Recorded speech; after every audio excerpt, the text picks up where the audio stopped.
yeah, so inside our viewport, we do have the shelf, the rigging shelf, which is what we're going to be doing. And this has got like the most used, or what Maya thinks the most used functions are. And there are actually a good few in here that we'll be using. Mainly this one, which is actually the adding of joints. However, there are some things inside this menu set that we will need that are not here. So, top left, modeling, we're going to drop down to rigging. This will obviously change our menu set to be the rigging menu set. So if I change that to bang, boom. So now when we go to skeleton, so this is why it was a really annoying. So it's like, so we got inside the skeleton menu, we've got all the joint stuff there. Create joints, insert joints, mirror joints, orient joints. So a lot of stuff here that doesn't actually appear on this menu set. So I'm going to actually start. What I'm going to do is I'm basically going to make a worm, like a very, very simple worm. I'm going to make a 5-joint worm, 5 joints. So I'm going to have one at the end, one in the middle, one at the end, and then 2 in between. And they're going to go in that order. They're going to go here to here to here, to here to here to here. So, gelatin, create joints, and you can see there on the left I've got the little joint menu active. If I just start clicking, I am actually going to start making joints. Now obviously I'm just clicking just to make a point here, but you can see that that arrow is pointing to the next one down the chain. Now this is super important because this is effectively like a hierarchy. So the very last joint in the chain is the ultimate child, because this is being controlled by something. If I go up one, this joint is the parent of the next one down the chain. Because if I move this, it just moves on its own. It's not actually affecting anything. If I click this one, it's affecting both of these. So this is a parent of, so I'll write those down as well. I don't know why I didn't think of that. Child and parent. Okay, child and parent. So a child is just a child. This is technically a child of this joint, because if I move this one around, it's not actually being affected by this. So this is a parent of, so joint 29 is a parent of joint 30, but joint 28 is a parent of joint 29. So I've got this hierarchy. So do you understand that kind of idea? Yeah, cool. It's just like file structure essentially. Folder inside a folder inside a folder. Cool, bang. Oh, actually, I'll bring that back. Now I'm going to go to perspective for now. So I was applying that in the top view. But you can see here that they've all been kind of laid on the grid. And this is why it's always good to go into front, side, or top view, depending on what you're doing. Because it'll lay it on the grid and everything's going to be nice and easy to control from there. So I always lay it in. Like if I was doing a character, for instance, I would be doing it from the front camera because the front gives me all the information for the character. I don't really get much from the side and the top. Now, am I back in top view? Yes, now we can also combine that with some other options we've used, or some other things we've used before. Like if I hold X, I can snap joints to the grid. So I can be very, very precise, especially if I've been working very precisely. Because maybe if I'm rigging something that's meant to be like a 6-axis mechanical arm that you see in some like automated construction, I'll probably want to be very, very precise with that because that's a very precise machine. So I can either snap to grid if there's certain grid coordinates, or I can snap to vertex. So all I'm doing there is just holding V as I'm placing down those joints. V for vertex, X for grid. So it's exactly the same stuff that we've been using for, which is great. Cool. So what I'm going to do is I'm going to, just this button as well. It won't be turned on by default probably, but just where we've got our normal kind of X-ray tool here, at the very end of that we've got this little, it's like a little sideways eye shape in a square. This is X-ray joint. This will just allow us to see the joints through geometry.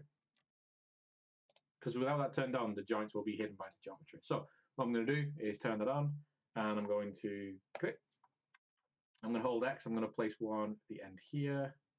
And then I'm going to find a halfway point between here and middle. So I'm going to say about there, and then the middle, and then half a point about there, and then the end. Like that. Boom. I've laid in my joints.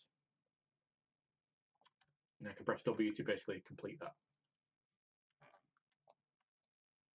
Cool. Now, if we just have a close look at this, you'll see on the inside that they've got like a little axis inside them. This is basically each one of these joints has its own direction that it wants to face. This becomes more kind of important when you're doing either far more technically demanding rigs like robots, or you're doing characters, because each one of these rigs should be pointing to the next one down the chain. Now, for the off, not always next one down the chain, because you can come to a joint and go off in two directions. You can have like one joint split up into two to have two kids essentially. For our watch, because it's going to be a very, very basic and fairly kind of technically simple mesh or a simple rig, it won't really need that much kind of like finagling of these. But that's what these mean, these little kind of XYZ coordinates. Each one has them. Big thing, so I was saying before about not deleting history and stuff. Every one of these joints will have information inside the channel box and stuff. It's whatever's in this channel box, totally cool. It can be whatever it wants to be. We don't want to change any of this information. Okay, big one that we can change our geometry as information, but whatever the rig does, the rig does. We just let it do it. Because some of this information is like a little, because I've got here a joint which is apparently translated on the 5th, and this one is also translated on the 5th, but then this one's translated on the 7th. It can be a bit funny. So just to save yourself, don't worry about that. Okay, so that's that joint. I'm going to try and do this from the beginning because it's always good to do this. If I go over to the left for our outliner, we're some way familiar with this. Right, we've got this new thing inside here. We've got joint one. Joint one. And that's our first joint of the chain. That's our first parent. That's the granddaddy of all our joints. That's the first one in the chain. If I hold Shift and click on the little X next to it, that's just going to cascade everything. Now, why am I holding Shift? Sorry, it's because if I don't, I have to do each one by itself. Yeah, so holding Shift, I don't know, I've got Xbox control in my head for some reason. Holding Shift, I can do them all at the same time. Now, this is going to be really important when you're doing bigger rigs, because sometimes rigs can go into the hundreds of joints, especially if you're doing something technical. But that can be a bit of a pain. So what I'm going to do is name each one of these joints, because a good naming convention will save you tons of stress with this kind of stuff. Because you might have to go in there, especially while you're setting everything up, while you're making your controls. It's good to know where certain joints are, because you'll make a control that's going to basically control that joint. And so if you know exactly what that joint's called, you can quickly find it in your outliner. It's effectively good file naming. Boom, simple as. And also, like, yeah, if you're dealing with hundreds of joints, that can be a pain in the ass. So I can just control this. I can name this something very simple. So this is a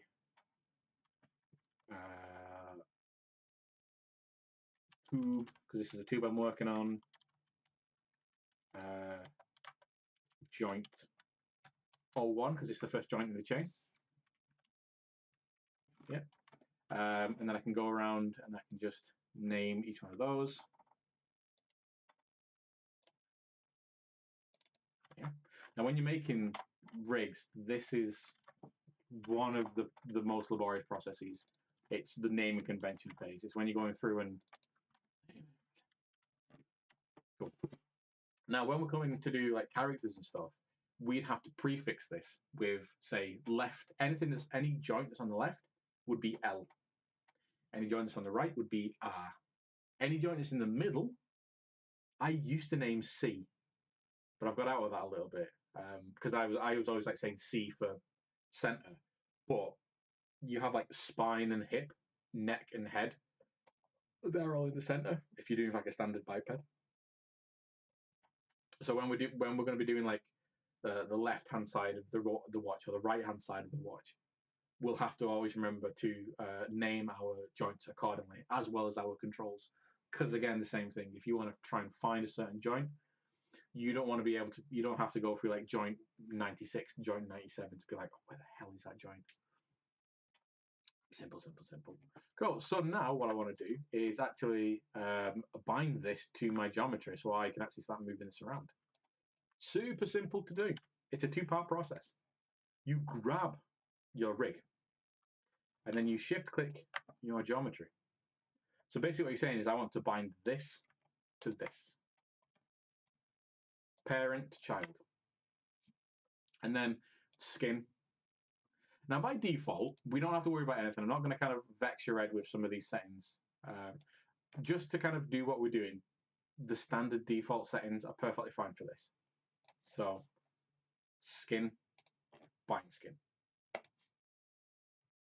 And that should be it. So now when I start to move any, also what you'll see is the joints will turn different colors. So how this works is quite simple. The closer towards the parent you go, the warmer the color gets. So this is the ultimate parent, so it's like an orange, and then it goes down to the child, it gets colder and colder and colder into the blues. Now, if you've got a super long chain, you might end up having the colors turn to purple and then to blue and then back to orange because the chain is just so long that it has to recycle some of the colors. But generally, that's the makeup of that color. It's warm to parent, cold to child. So yeah, now that that's actually done, what I can do is just actually grab one of these joints and start to rotate it. You can see it starts to pull the geometry with it. Yeah.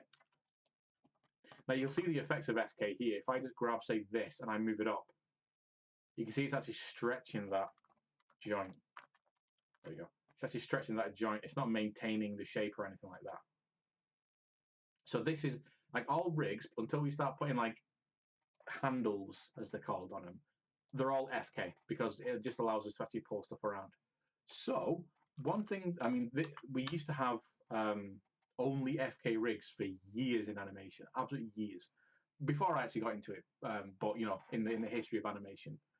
So what everyone used to do instead was rotate instead of move. So if you want to like wave to someone, you'd be like, well,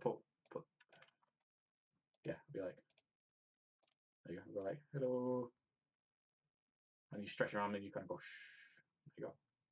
But that, as you can see, if this was an elbow, I can flip it on the inverse. So you'll be a little bit wobbly with it. And that's rigging. That's the basics of rigging. You know, you've just rigged something.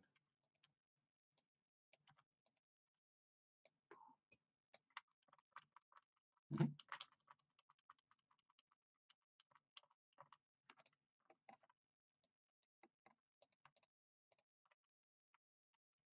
So I just click the rig, the parent, the joint one, the root joint.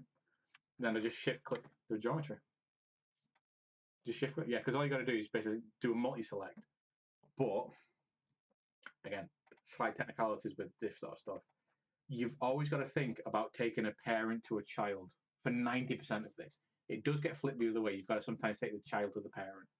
But generally, whenever we're like binding stuff together and stuff, you click the parent and then you take it to the child. So then you click the child. And because the geometry is being driven by the rig is the parent, the geometry is the child. Okay. But yeah, and then I just skin and bind skin. And then we're good. Now, what's cool to kind of look at with this kind of stuff as well is the way that the rig reacts to different ways of selections. So if I just say, click this joint here, joint 2, and I start to rotate, all the children of this joint just stay straight like that. So it's a very, very rigid joint. However, cool stuff. If I shift select down the chain from the child, bang, bang, bang. Now what's happening when I rotate is they all kind of curve like this. Now this is something called inherited transform. I'll write that down. Inherited? I can't spell. Inherited transform. So basically what's happening is, it's quite simple, hopefully, is this is rotating, and then this is rotating. So as this rotates, this joint, this is also rotating, which as the joint at the very end of the chain isn't really going to do much. However, it makes complete sense when you say grab this one, because this one itself is going to be rotating like this. But this is also going to be rotating like this. So each one of these down the chain will be inheriting movement from its parent. And that allows us to have curves like this. So if you ever want to just bend something straight, you just grab a joint on its own. You get a stiff movement. But if you want to, say, curve a finger, if you want to kind of, oops. You want to kind of like, come here.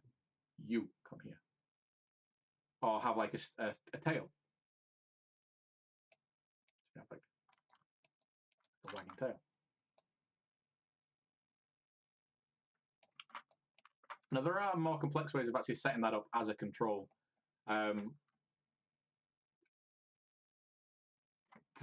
are a little, when you first look at it, they are a little bit like mind bendy, just because it's rigging in general can be quite difficult at times. But you know, that's, for us, this is as complex as it needs to be at this stage, because what this will allow us to do is bend our strap. Yeah. So imagine we've got like our camera panning from like left, right, goes show, pan, rotate, show, with some sub bass and stuff. What we can do is kind of have the watch rotate, go from a flat state like this to almost like it's being wrapped around someone's wrist, kind of thing. Yeah, yeah, and that's all it is. Now, you want to animate this sort of stuff. You want to say, oh yeah, I like the movement I kind of have in my head. I want to actually animate and stuff. Very, very easy, incredibly easy. I'm gonna take a keyframe up here. So it's all down here as well on this little slider. Yeah. I'm gonna go to the frame, essentially the first frame. I'm gonna press S. S for snapshot. And you should see there that these turn red. And you should have like a little red line down here. This is basically saying there's a keyframe here. And a keyframe is just you're drawing an animation. Yeah. So now if I go to, say, the 100th frame, and then I rotate this around to there, I put a keyframe. Bang. So I got a keyframe there as well. So now what happens is, yeah, it's rotating. It's cool. It's very cool. And you can see all the transforms are changing there. So whenever you see red here, it doesn't mean anything's broken. That's all it's saying is you put a keyframe here. You should be able to see it here as well. So yeah. Now, really cool thing is if you want to actually loop something, you've just got to make sure that your take. So if I want to actually loop this to be some sort of like, I don't know, wiggling worm or something. So I'm like, okay, I got my first frame, boom, right there. And I go to my very last frame, to say if I'm doing like a 200 frame animation, very last frame, and then back one. So this is where it kind of gets a little bit kind of animation trickery. Back one, and press S again. So now I've got my first frame and my last frame are all the exact same. And then I can go to the center, then go to my my extreme, basically the opposite part of the movement. Boom. So now, just loops continuously. Now, why I'm going one back from that frame? Because why, if this is going to be a 200 frame animation, why am I not putting that end frame at 200? That's because 200 will be the same position as 1 in the animation. If you're looping animation, I should say, it's like the whole 360 thing. You've got, if you go around in 360, you've got a frame per degree, But then if your last frame is then 360, well, 360 is just 0. So what's going to happen is your first frame and last frame are going to be the same, and you'll get this really annoying, barely noticeable stutter in the animation. Okay, it's like it's looping tactics that looping tactics. But we need to really worry about. I just want to kind of show you that it's cool. But yeah, doing animation, it's super quick and easy to do. And you could actually save that out. So if I click this and export as an FBX is a film box file. It means it contains animation.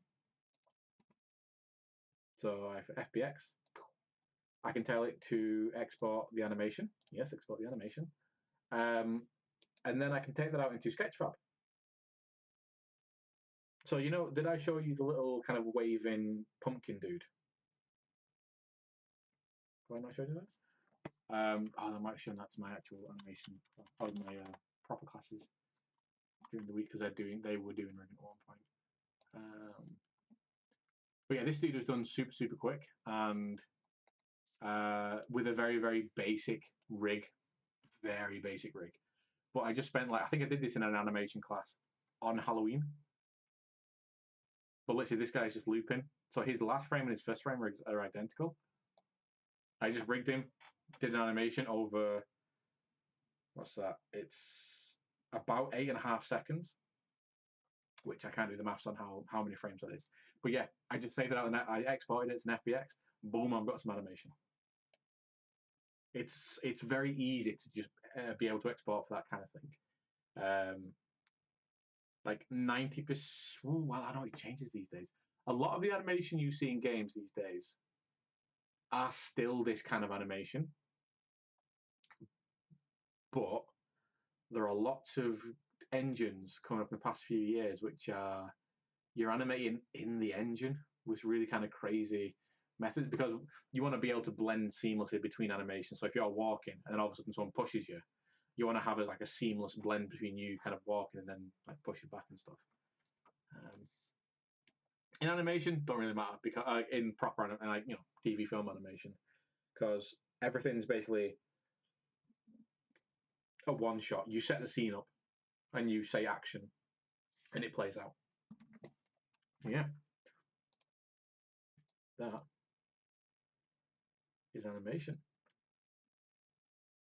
It is very cool. Now, there's a couple of things on the technical side, just to kind of check or change depending on what the settings are like. In the very bottom right-hand side of the screen, you got like a little running man with a cog behind him. These are the animation preferences. You can also find them in Windows preferences. Windows animation. Is it general settings? Oh, this just click this down here. Little dude, yeah. Oh yeah, it's in the preferences. It's in the preferences folder. Time slide. That's all we really need to worry about. Time slide. And at the very bottom of this menu, time slide, you've got this play every frame, which isn't great for animation because what it's going to do is it's going to play every frame, and it's almost like so the standard walk cycle, the standard walk cycle you'll get taught, is a 24 frame loop, which should be a second. 1 and a 2 and a 1 and a 2 and a 1 and a 2 and a thing. Which is kind of like a 2-second walk, I should say. But if we play that at every frame, it's like 1 and 2 and 1 and 2 1 and 1. It goes by super fast. So if we change this to 24 frames times 1, this is our standard frame per minute setup. So if we save that, this will animate a lot slower. But this is actually animating to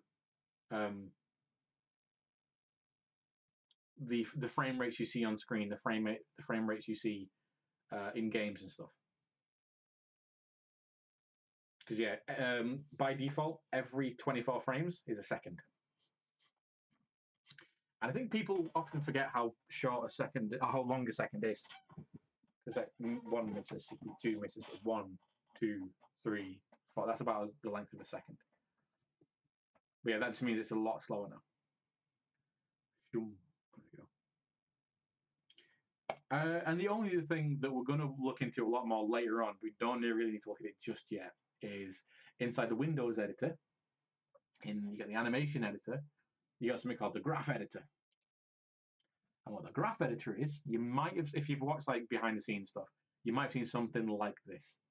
And the graph editor is a more kind of technically visual way of seeing how the animation is moving through the scene, or how things are moving through the scene. But it doesn't take much to kind of understand what's going on, because everything's nicely color coded. So you've got like obviously our X, Y, Z, red being X, blue being Z, green being Y. So what I've got here is a X-axis rotation. Oh, sorry, no, Z-axis. So this is a rotation on the Z-axis right there. Yeah. And if we did have any other animation on here, we'd see this. So if I can grab this and be like, okay, I'm going to grab this. Ooh, I'm going to move this up. And now I should be getting a bit of Y translation. Well, because I'm not. I don't know. I'm not getting that movement. Anyway. Yeah, I don't know. I'm not getting that. Up isn't key to your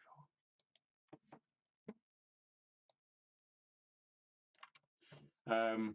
But yeah, the graph editor is we'll be looking at this when we're doing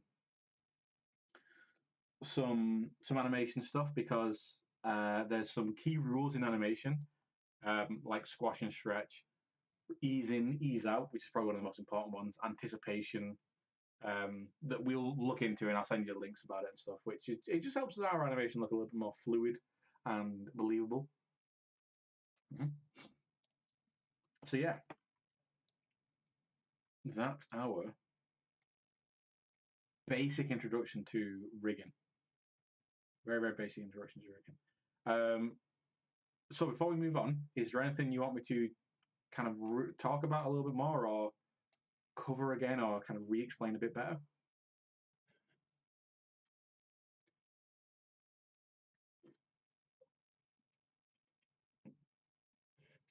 Mm-hmm. Cool. All right. Well, what I'm going to do is delete this. Bang. So when, yeah, you can delete the rig, it goes away, back to normal. So I'm going to come in and make another rig. However, this rig's going to be a bit different. This is the other type of rig. So this is an IK rig I'm going to show you how to make. So I'm going to do the same thing, except I'm only going to use 3 joints on this, because I'm going to make an elbow. So what I'm going to do is I'm going to make my shoulder joint, my elbow joint, which is in the middle, and then my wrist joint, which is at the end. Boom, like that. So obviously, the reason I put things in certain orders should be pretty apparent. You know, if I move my shoulder, it's going to move my forearm and my wrist and my fingers with it. You know, my shoulder doesn't move, my elbow and stuff don't get left behind. Same thing, if I move my elbow, my wrist is going to go with it and stuff. So, yeah, you always go down the limb, as I always say. You always go down the limb when you're rigging. So what I'm going to do now is just grab this joint. Now, this is one very cool thing we can do. Is if we just normally move something, we can see that it's obviously taking this child with it, which is, you know, sometimes good, sometimes bad. But what if I just want to move this joint? What if I just want to move this one on my own? Well, again, we're not going to use any tools we've never used before. If I hold D, now normally D is our grab a piece of geometry and we can move our manipulator around independent of our object. Well, you can do the same thing. There we go.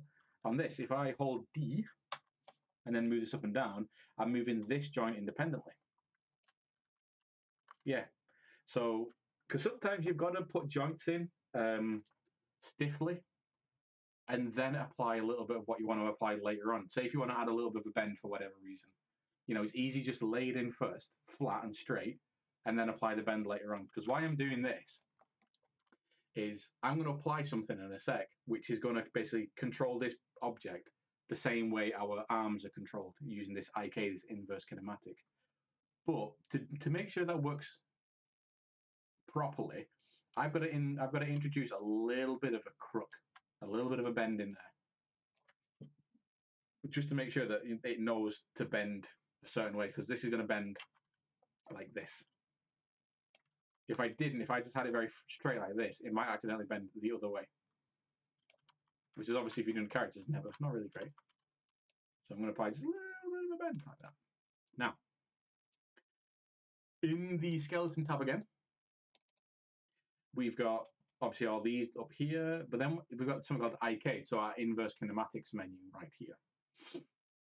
And there's a few different options here. There's two very useful options, and there's two options that we can do outside of the menu. A set preferred angle, assume preferred angle. We'll look at those at a different time. So IK spline, we're not going to actually set up because we're not actually going to be making any spines. And this is actually quite an awkward thing to set up as well. I wish they'd make it a bit easier. But an IK spline, just an example of what you could use this for, is very good for you for making spines. Because when you bend a spine, you want everything to kind of concertina into each other and move a certain way. An IK handle isn't going to do that, but an IK spline is going to do that. Yeah, it just means that everything's going to kind of like bend. A little bit like I showed you before, where I selected down the chain and then rotated everything, and everything kind of curled in on itself. It's a little bit like that, except it kind of bends from the middle to make sure everything's kind of more human. But what we're going to use is this IK handle. So I'm going to click that. Bang. I'm going to click my shoulder. I don't think it matters in which order you click this, because it looks at the direction of the joints. But generally, I always click my shoulder if I'm making like an elbow. But yep, I'm going to click my shoulder. And then I'm going to click my wrist. Hello. I'm going to click my shoulder. Click mouse. Boom. Click my shoulder, click my wrist. There we go. So your rig should turn brown or orange. And then, if we look at this, we should have like a little orange disc at the end with an arrow. And then nothing at the end. Now, what we actually do have something at the very end. I'm just going to move the geometry out of the way for a start. So at the very, very end, we've got this little brown X. Do you see that? Ooh, you see that? So this is now actually our controller. So we're not actually going to be controlling our piece of, arm with the joints. We've actually applied a controller. And this little axis-looking dude here is actually the controller. So if I grab that, go to my normal movement tool there, and now if I drag this towards, you can see how it kind of bends. Yeah. Bang. So if I move this back into position, and then I can do the same thing. So you can still grab joints, but the IK is still there. So I'm going to grab my shoulder joint, my root joint. I'm going to grab my arm, quote unquote. Again, skeleton, skin, fine skin. So now when I go find that little brown joint angle there, so now it's acting like an elbow or a leg. If I bring it down here, it's acting like a leg. Whoop. This is one thing that is a bit annoying about IKs. If you're using them without guidance for the first time, this can be annoying where it kind of flips on itself. But I'll kind of show you what that is in a sec. Well, we'll touch on it, but I don't expect you to kind of like ingrain it, kind of like the whole kit caboodle, because the stuff we're going to be looking at much later on. But yeah, this elbow right here. Boom. So what's happening with this elbow? What are some of these things? Okay, so if I just hide the geometry. So yeah, we've got our joints, obviously. They've color-coded themselves because obviously we bound into something. Everything's turned a little bit yellow because it's got an IK handle set to it. We've got a beam, this wire, which stretches from the root joint, or in this case, the shoulder, to our end, to our wrist, it would be. So this is the IK. This is the thing which is controlling this object. But at the end, if I grab the IK handle, we've got this little arrow. This little arrow that we can't really affect, this is the direction in which our elbow wants to bend. So this is just showing us the direction. That's because when I put that little kind of like dint in the elbow, I move that one joint down a little bit. That's basically me telling the IK handle that that's the bend angle.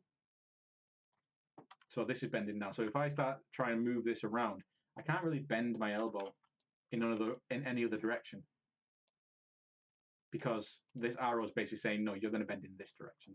That's why if I bring it too far down, it flips, because this is controlling it a little bit. Okay. So basically, this is like a little controller which is saying, you know, you're going to bend in this direction. There we go.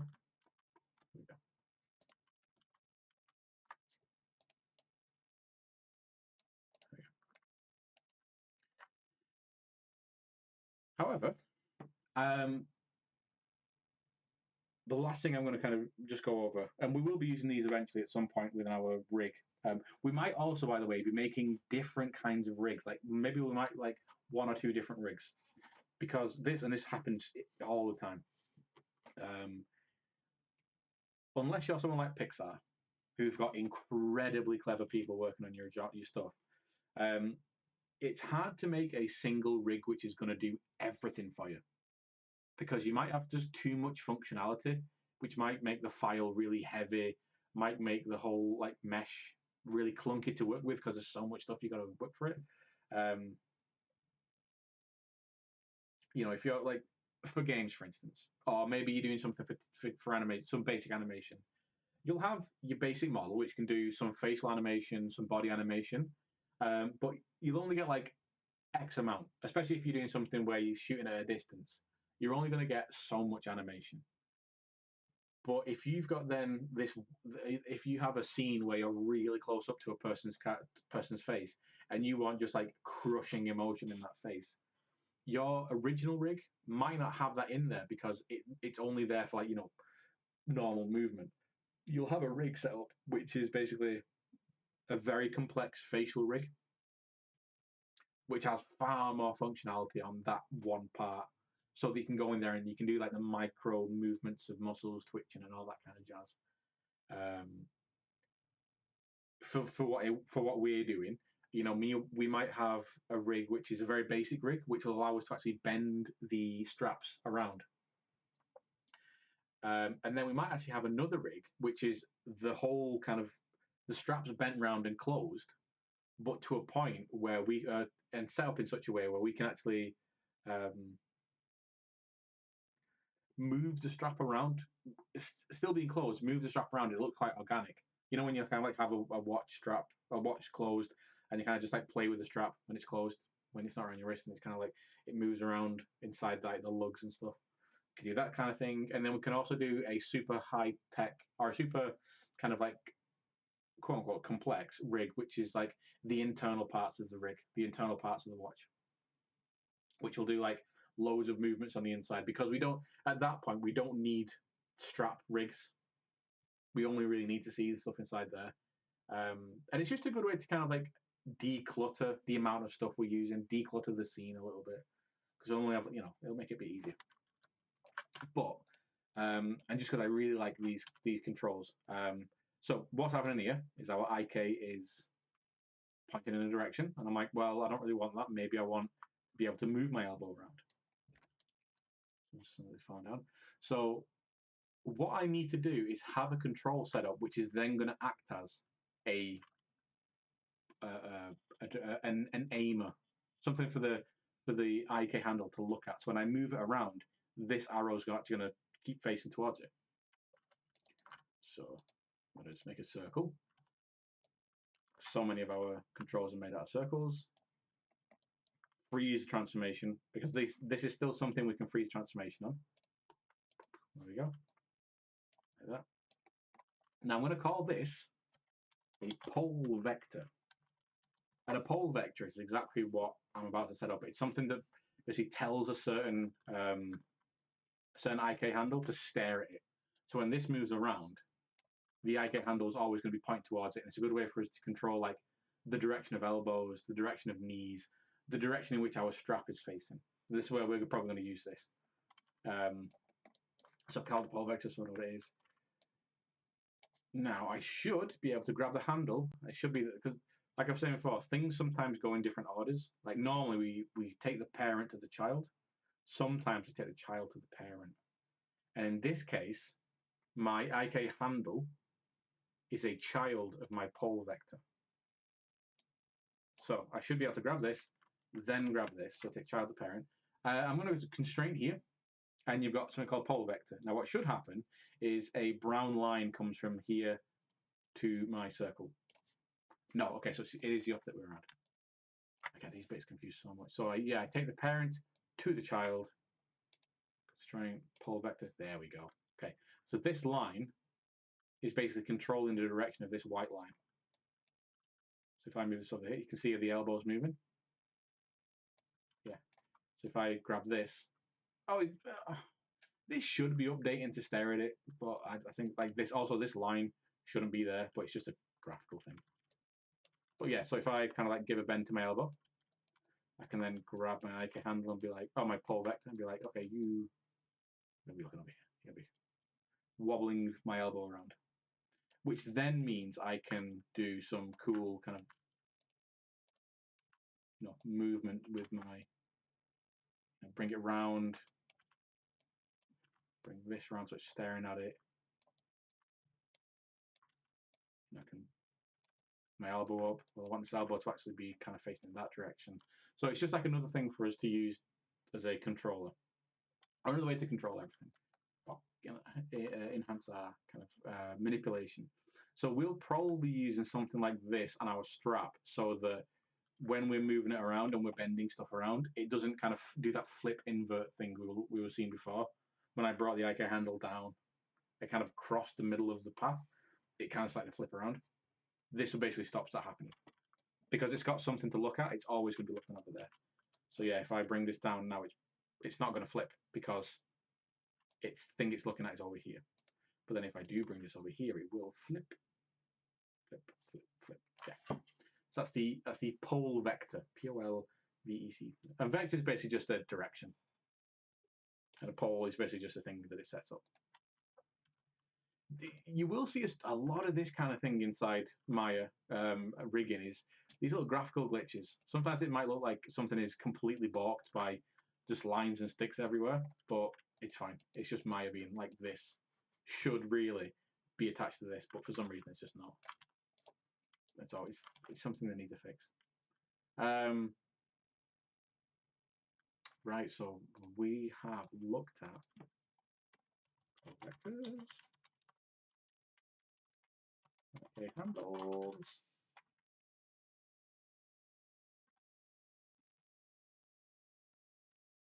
Inherited transform. Child and parent. Okay. Yeah. Okay. Do you have the OBJ of your model to hand?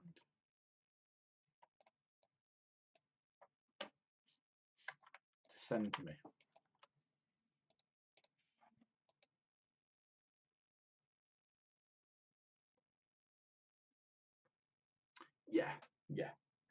Yeah. I don't need a text or anything. I just need the actual, just the object. Yeah. So this is also a point where I was always saying you've got to make sure that everything is done geometrically or UV wise. You can still texture and mesh around the text and stuff.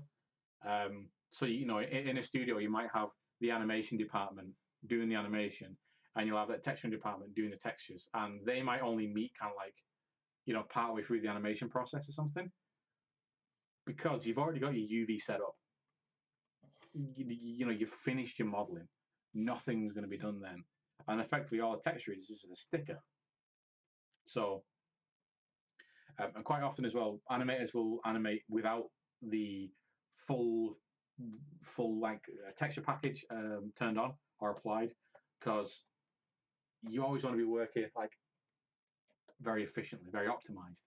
So if you've got something which is trying to compute like height data and all that sort of stuff at the same time, it might slow down everything. It shouldn't too much, but generally you just want to be rigging. Oh, sorry, you want to be animating to a nice and clean scene, nothing that's going to kind of get in the way.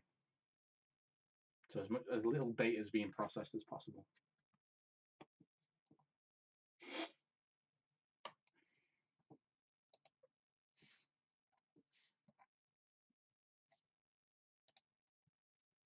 I wish I still had some of my old rigs. I'll put them on as it ribbon. No.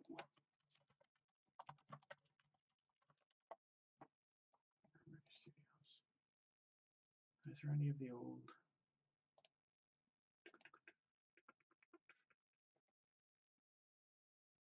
Is that one of my irons?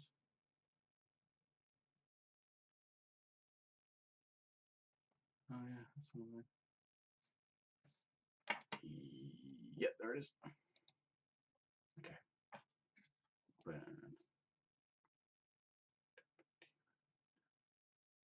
No, I don't want to put them in now. Download your full Quixel viewer.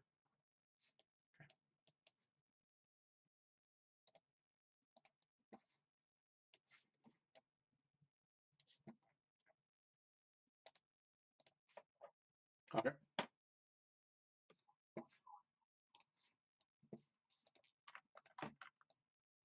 Okay.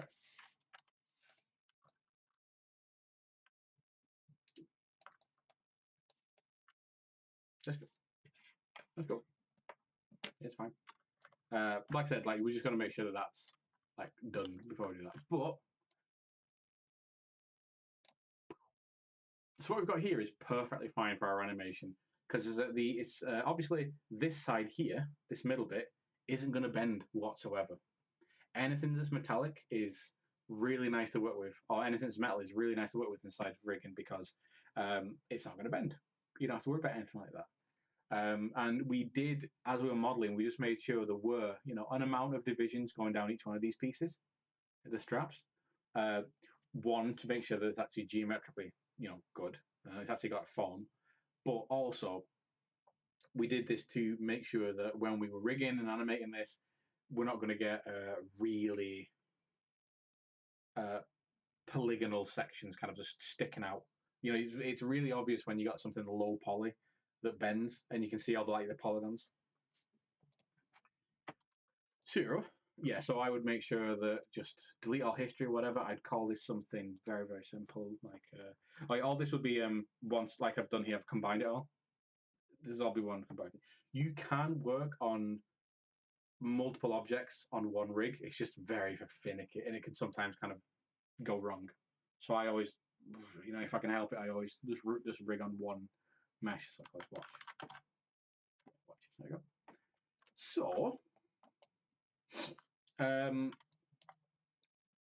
we've already done it anyway. But when we're setting up rigs and stuff, we've always got to be aware of where our center line is, and we've already done it. So like the center line here, going through the middle, and our center line going up. Yeah, that's also perfectly in line. So the very middle of this object is where we're going to put the first joint. Right, just bring it down a little bit. No, I won't do that. So I'll leave it floating above just a little bit. So yeah. Go away, Bungie.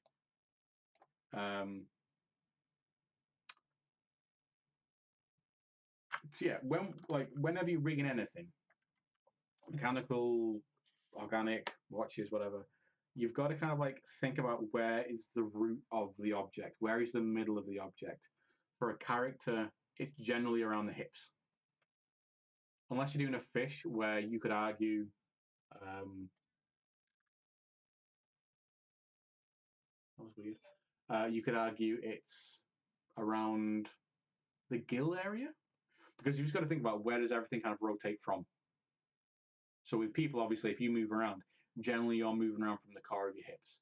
A fish or a whale or something, you could argue that moves around the center of the head area. So for us, we would have to think about, okay, where's the center of this object? Where does everything kind of originate? Well, it's the middle of the clock face, where the hands are. That would be the root joint. So that'd be the first joint we put down. So I'll make a. Where's my way? There you go. Bang. So your root joint is the first joint you put down. It's the most important joint. This is the granddaddy, grandmother of all the joints in the entire system.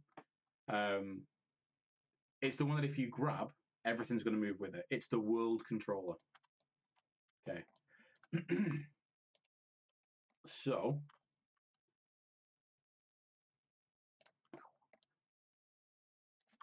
if so yeah, oh, I gotta pass up I was doing. Brilliant. There we go. Boom. So yeah, if I was going to place this down, I would, skeleton joint. Holding X, I just make sure that I'm around this area. Put down my joint. Bang. And that should be in the middle of the world.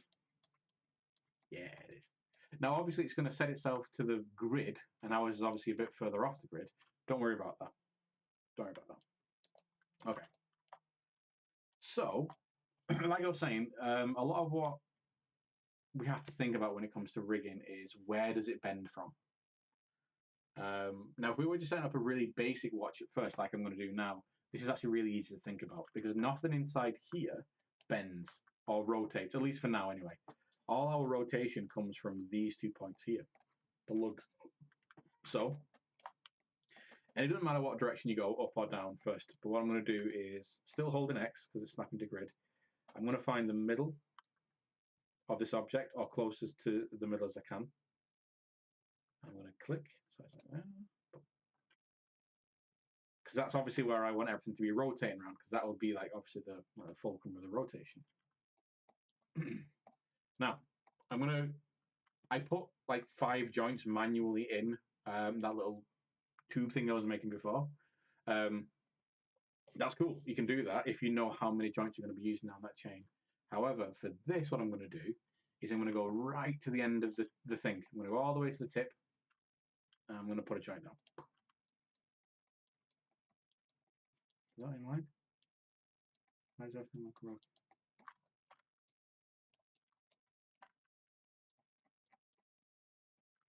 Sorry, it's just I think my brain's doing something to me. Does this look bent? Is everything in line? You're on, yeah, you're in line. You're in line. Yeah, I don't know why it's my brain's went that's not aligned. But okay, so what I can do later on is actually put joints in the middle of there, not manually, but like using a function. I can kind of like put joints in the middle of this. Now that's very good if you're doing long pieces like this, because we obviously want enough joints in there to help us bend our object nice and smoothly. Now we don't need millions. We don't need hundreds of thousands. We might need something like 10 or 8 or something like that. For an arm, we only need 3 as a basic arm because it's like shoulder, elbow, wrist. You can technically put 5 in there, but that's like complex rigging stuff, or kind of advanced rigging stuff. So I do the exact same thing on the opposite side because that's the same, except I will take this one to here and then to here. So I'll add an extra joint on this one because I want to make sure that I'm getting the end of the strap and then this joint here. Because then obviously this moves independently of the strap because obviously this is another kind of lug-like thing. So if I want to actually go in the opposite direction or make joints from this, I just have to click on my root joint again. And then click on my root joint again. There we go. And then build joints from here. Yeah, because I can add, if I wanted to, I could have like 100 joints coming from this root joint. Or I could have 100 joints coming from this joint right now. So I can go bang, bang, bang, bang, bang if I wanted to. Because all these are now coming back to this. Yeah. And then I go all to the end. Yeah, I mean, if things aren't perfectly aligned, we can literally manually move them. Using like vertex snap, I can say, okay, this is like in the perfect center or whatever. Cool. And then this end piece, I'm going to put in the middle of this kind of metal piece. So it's going to be about there. Oh no, click on that. There we go. There we go. There we go. So now what I've got is a basic root joint, lugs, and then end joints and stuff. Now, both sides are going to kind of get different treatments because we're still going to be adding edges into this one the same kind of way we add them into this one, except we've got to make sure that, because this is obviously shorter than this bit, we've got to make sure that we're adding things. So within this kind of stretch, we've got as close to the same amount of joints as what would be in like, you know, this area here. So we're going to make sure that things are as equal as possible. It's just a bit of eyeballing, that's all. But yeah, so on this side we're going to get lots of different edges. This is nice and simple here because all this is going to do here is bend. Nothing really is going to go on here. Now this side's a bit different because obviously we've got this joint which is going to come up to here, obviously giving us that bend. But then this joint here can split off into two because we've got this metal piece that can rotate, but then we've also got this metal piece that can rotate. So we'll have a joint that is going to be controlling this, and a joint which is going to be controlling this. But they'll be stemming from this joint. We'll get like a little thing coming up here. And what's going to eventually happen here is we're going to have joints coming off from here that are going to come and control, say, the two hands on the inside. So we'll have a joint coming up to the base of there. That's going to control this. Joint to the base of there. That's going to control this. We're going to have 3 joints coming up to the hour, second, and minute hand in the middle, and then joints that are going to be coming up into each individual cog that we can animate. But the same kind of, once we do one of these, once we set up one of these controls or one of these kind of joint clusters, it's the same process for everything else because all these are going to be controlled basically the same way. Because all this is in here is just rotation. And the way we built it's going to help because everything's got a center to it. So we can literally use that pole as a point to snap our geometry, our joint to. Yeah. So super easy. So I mean, you could technically do this. You could just technically start, you know, animating with this. Everything's going to be a little bit stiff, but you know, boom, you got something. But then I can move this up. I can move this up to the center, like that. Now, most important for me, I want to make sure that these are in the right position because I want these to be obviously in the middle of what we'll be rotating. So again, all I'm doing there is holding V. Snap there. Same thing on this side. I want to make sure that this is in the middle. No, it's not there. Of the pole of this lug here. So I want to make sure this is not there. It's not there. And then I can go to the end and I can be like, okay, well, this is going to be the very tip of this. So this is going to be the very middle, very tip, like that. It doesn't matter if there's like a bit of a decline to that. It doesn't matter at all. And same thing for this. This will have to go in the middle of this, which I think for this one I'm going to have to eyeball it a little bit. So about there. That looks about right there. Yeah. It's in the middle of that metal part. So then that can actually move around freely. Now to make this little bit here, very easy. So I can just come into the side view in this case because I've done laying in the length of the object from above, but some of our kind of components are kind of like more from the side, like this. We don't really get much of a vision of this kind of little hook arm from the top, so we get most of it from the side. So what I'll do is come here with my create joint tool, click the joint I want to come from, and then in this case, just click where I want to go, which is going to be right there. So now I've got this joint, which is going to be controlling this, and this joint, which is going to be controlling this. Now I can do one, because currently these are both being kind of like controlled at the same time. Now what I can do is bring a joint for, say, this one. I can add a joint in the chain that's going to be like really close to the edge here that will only control this, but that's, you know, we can look at that later on.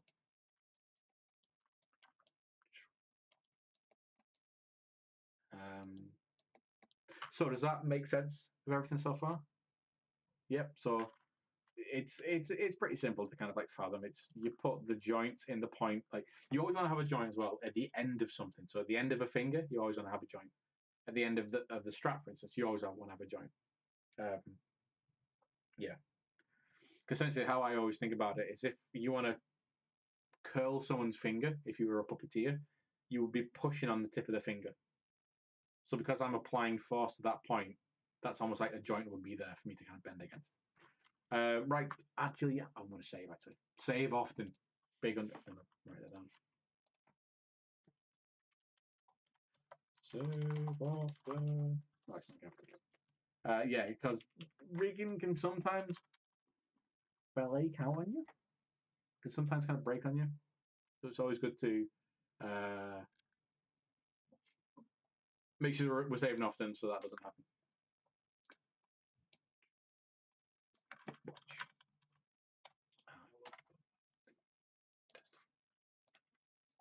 Here we go. Cool. So I want to add some edges into this area here, across here. So, and it's another one I have to kind of remember in which order I click this. I believe so I just click this one because I want to add down this chain. Now, if I come to skeleton, I have insert joints. There you go. So if I just click from the joint I want to bring it from, I can click and drag that down.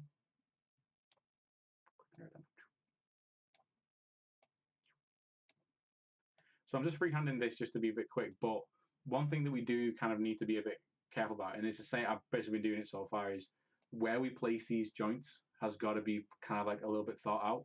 We want to make sure that the distance between each joint is the same. Yeah, so where's this option for doing this? If I for that one.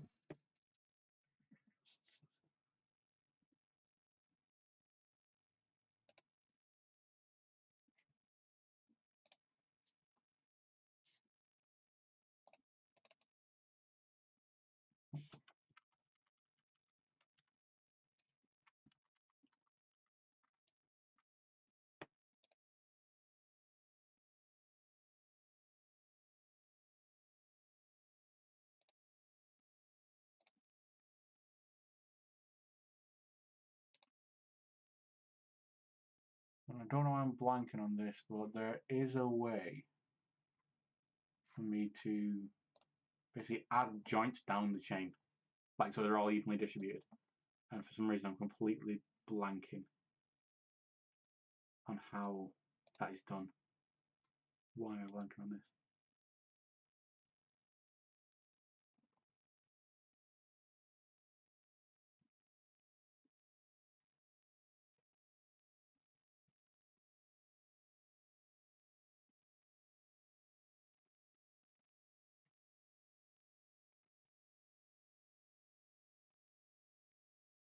I have to come back to that. Yeah, I have to come back to that. So because I might actually kind of do a little bit of reading. It is somewhere here. We can basically just click on a joint and basically add X amount of joints down the chain, and it will evenly distribute these joints down the chain, which is what we want. However, just so we don't waste time, because I want you to kind of get onto kind of having a go at this yourself. Right, so I'm just going to add a bunch of joints in there because what I want to talk about is just kind of reiterating the naming convention stuff again. Right, so we got that. And I'll do the same here. So yeah, we add these, all these little joints down the chain. Pew, pew, pew, pew, pew, pew, pew. Bang, here we go. Now, we've not got many, oops, don't want you. We've not got many joints in the grand scheme of things. However, things can get, busy very fast. This can get very, very busy very, very fast. So I want to always make sure that I am just naming stuff correctly. So the root joint, or joint one, you often see root, like big capital letters root. Because that's just us like labeling something that's very obvious. This is the root joint. Now, this is where if you're doing this on your own, your name conventions can be whatever you want. If you're doing this in a studio, you've either been given a kind of a naming convention, that the studio uses, or you would discuss this with like the animator or the art director or whatever to set up a naming convention. So this is a little bit of an interesting one because if I was doing this on a character, I'd be looking from this direction and I'd be looking at them forward like this. So your person stood right here. I'd have a left and a right, and I would name anything on the character's, like I was saying before, anything on the character's left would be prefixed with L, big capital L, because I know that's on the left side. Anything that's on the right, big capital R, that's on the right side. And we even color code stuff like that later on. So when we actually start adding controls, anything that's on the left is blue, anything on the right is red. But for this, it's not really got a left and right. I kind of naturally fall to this being the view for it, like so you got the crown kind of facing towards us. So you could name this left and right, or if you're looking at it from this direction, left and right. Again, depends entirely what you want to do. You could also call it up and down. So up and down. Like I said, whatever makes more sense to you, and whatever is easily followable. But yeah, name convention stuff. How I've done it in the past is I actually get like a Word document or something, and I write out. Say if I'm doing left fingers, because oh god, yeah, especially if I'm doing like a creature which has long fingers and many different kind of joints in the hand, I don't want to be typing out L underscore joint tons of times. So I often write something out in here, so I can just copy paste it. So in this case, I'm going to go L for left strap because it's a strap, or even you can go strup or stup. JT for joint. Again, your naming convention however you want. O1 because that's the first one in the chain, and then you'd go down the chain like this. So I take everything but the one at the end. Just copy that, and just make sure I'm starting naming this on the right kind of the right branch, and just double click, copy in that one, double click, copy that into this. This does take unfortunately a little bit of time. It is worth it.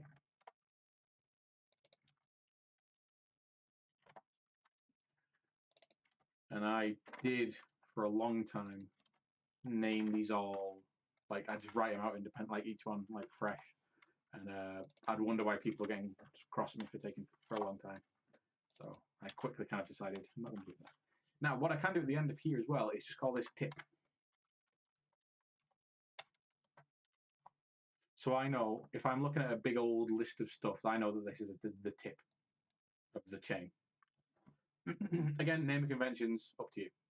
So on this one, what we'll do, well, this is on the right, and this does change a little bit because you can see this one on the left has this fairly consistent chain going on. This one on the right is a little bit shorter, but then it has this kind of like a double stack right here. This is our latch that we've got at the end. Yeah, so we've got to kind of think about how to name that. So bang one, bang two. You can see these have been updated in the attributes editor as well. So in the channel box, these will be called the same, which is very, very useful. So what we've not really spoke about is something called weight painting, and we're not really going to speak about it today. We'll speak about it on Wednesday. Because weight painting is something that we really need to work with this, because though rigging mechanical stuff is very easy because you don't need to think about anything bending organically, what you do need to worry about is the fact that nothing's going to bend. And what you'll see when you rig stuff is things get very wobbly and bendy and a bit jelly-like. And we have to do something called paint influence onto the object that will basically say, right, this is being controlled by this is being controlled by this. And it needs us going through this list, and finding, for instance, this joint, the root joint here, this left strap joint one, making sure that this is controlling the element that it needs to control and not controlling the element it doesn't control. And again, if you're looking at a sea of joint 96, joint 97, it can be infuriating to try and figure out which one's which. So again, having this name convention is super important. So this is the end. So I'm going to call this tip. And then I can call this, well, again, naming conventions are bound. I'm going to call this what's on the right, cusp. from. So right clasp frame, and then I'm going to put right clasp hook. So again, I know which one's which. Okay, so joint 6 is the clasp, bang, of the frame, sorry. Right clasp, and this one is the hook. So I'll call that hook. So I've put a lot of stuff in capitals as well, or I've shortened a lot of stuff. So the stuff I put in capitals is mainly things that I really want to keep track of, like the root joint, the ends of a chain, or if things are kind of clustered, like things like this, for instance. There's a lot of stuff happening in the same area. So I just want to make sure that looking at this big stack of words, that I know what is the frame and what is the hook. So this is really, for me, because I'm a bit stupid, I want to make sure that I'm kind of screaming at myself like, Dave, this is the frame, Dave, this is the hook, just so I can try and do good. And as a basic setup, that's it. Because, like I said, we've got all these joints, and we're going to set up this kind of motion before, so you don't necessarily, like when we go in and do some really cool stuff, we're not going to have stuff set up where we have to click this every time we want to bend, like that. We'll have something set up which is called a set-driven key. It's basically an option that we can set up that does that for us. So we've got like a little slider. So every time we want to bend this in, we'll just have a little slider. Yeah, because it's called a set-driven key. We'll probably not do it on. We'll probably not do it on Wednesday. Might do that next Monday. But yeah, so far, this is a perfectly reasonable, functional watch. Obviously, we've not got anything on the inside, but I could absolutely bind these two things together. Now, what we were doing before is just a standard bind. This is standard bind. And this is actually the last thing I'm going to explain before I kind of let you go, because it is important. Just because there's some options in here which are good, but there's some options in here which are great. But by default, it's not set to great. Okay, so in the bind option, you've got all these different options we can change. So the bind to, joint hierarchy, object hierarchy, selected joint stuff. These are just different ways like that we just basically bind to the rig. Now, because we're just binding an entire object to an entire rig, we just need to do joint hierarchy. We're not binding separate objects to a rig, and we're not binding joints to joints, which you can do. We're just binding an object to a rig, so it'll be joint hierarchy. The binding method, this is what changes. Okay, so imagine, if you will, around each one of these circles, each one of these little orbs on the joints, is an invisible circle of influence, or an invisible circle. So when we bind, and this circle is quite big by default, when we bind our joints to our geometry, each one of these invisible circles for each one of these joints is going to look for the closest geometry, and it's going to grab it. It's going to say, that's mine. So I'm going to be controlling that. Now, this can be good and it can be bad. For this, I think it's going to be kind of meh. It's going to kind of be in the middle.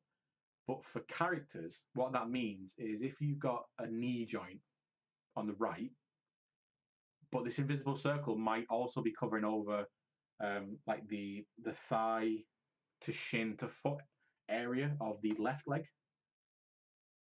There we go.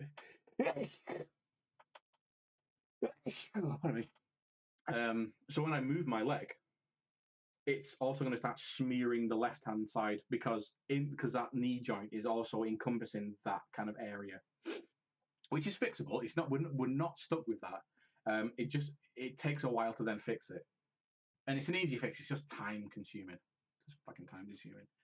But for this, it might not necessarily be a bad choice. So this is something we can experiment with, because we've not really got that much stuff going on. The things it's really going to be difficult with is inside here, because we've got a lot of the cogs and stuff on the inside of here that when we're moving the minute hand of the main hands, we don't want that to be moving anything else. It's only going to be moving that one object. The other option is none of these. Is well, it's the bottom one. It's geodesic voxel. Geodesic voxel. Now, if you've seen Minecraft, you've already seen geodesic voxel because a voxel is just a cube.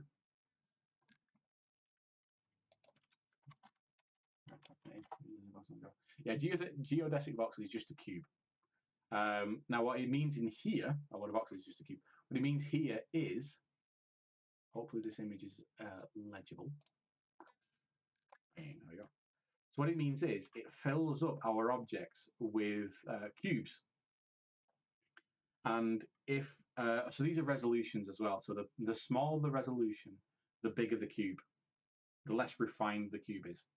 It's like pixels essentially. The higher the resolution, the smaller the cubes, the more kind of like refined it is. But the more computing power it needs, and this can be very, very kind of demanding.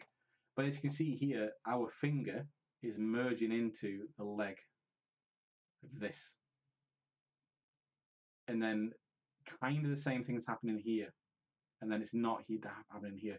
So what happens in geodesic voxel behind the scenes is that our whole object is filled up with cubes, and each joint has basically its own little kind of clan of cubes it produces, or kind of takes control of, and it should work really well. I mean, I'm saying it should. Sometimes things just need a little bit of tweaking.